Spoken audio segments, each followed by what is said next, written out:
Hello, in this video we will be simplifying radicals.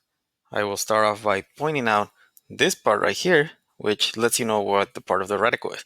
The number on the outside is called the index. Any number or letter inside the radical is called the radicand, and the exponent that the radicand has is called the power. So let's start by simplifying square root of 125. So in order to simplify this, we have to break it down into its lowest factors. We want to get all the way to the prime numbers, which are numbers that cannot be broken down anymore.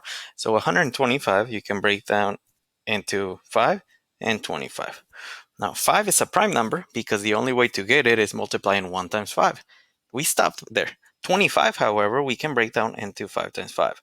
Now if you look at the numbers at the end, those cannot be broken down anymore. Those are called the leaves because we're using the method of factoring tree. Okay. Once we have those numbers, we want to write them out using exponential notation. So we have 5 is the base, and we have 3 number 5s highlighted in green, so I'm going to make it 5 to the third power. The exponent lets you know how many 5s you're multiplying times each other. Now, we have to identify what the index is. There's no number. That means that the index is 2. Anytime there's no number, the index will be 2. If there's a number, then the index is whatever the number is. Now we have to determine which numbers to move outside. Because the index is 2, we want on everything here to have the biggest exponent being equal to the index. Therefore, 5 to the third power, we will break it down into 5 to the second power times 5 to the first power, which we don't have to write. Okay. The next step would be bring down the index. That would be 2. And we look at one number at a time. So any number whose exponent is 2 would be going outside. For example, this number has an exponent of 2. Whenever we write it out, we will write it outside. When we write it out, the exponent disappears because 5 to the exponent of 2, if we put the index underneath, would make it 5 to the 2 over 2, which is equal to 5. Now, anything whose index is less than 2, which in this case this one, would be going out inside 5. To make it simpler, I would be putting 5 square root of 5. If the index is a 2, you do not have to write it down.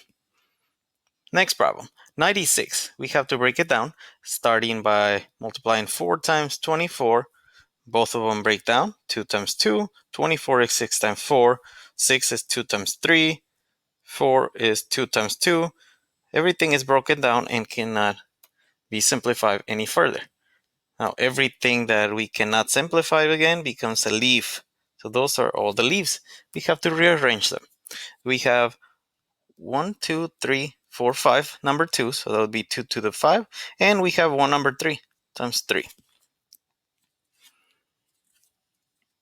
Now, what's the index? The index is 2 because there's no index. So we have to group them in groups with the exponent 2.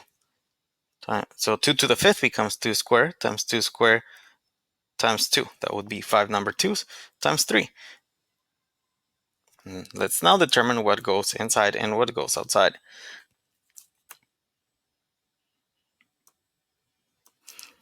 Anything with an exponent of 2 goes outside, so 2, and we keep them separate because they're 2 different numbers.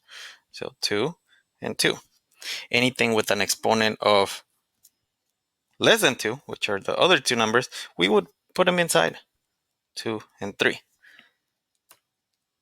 This problem, however, has a number on the outside. So we have to bring it down because we are multiplying that number times whatever is inside the radical. So that would be 4. For the next step, multiply every number on the outside. 4 times 2 times 2 gives us 16. And on the inside, we have 2 times 3, which gives us 6. Therefore, our 2 answers are, this is for the second one, this is for the first one.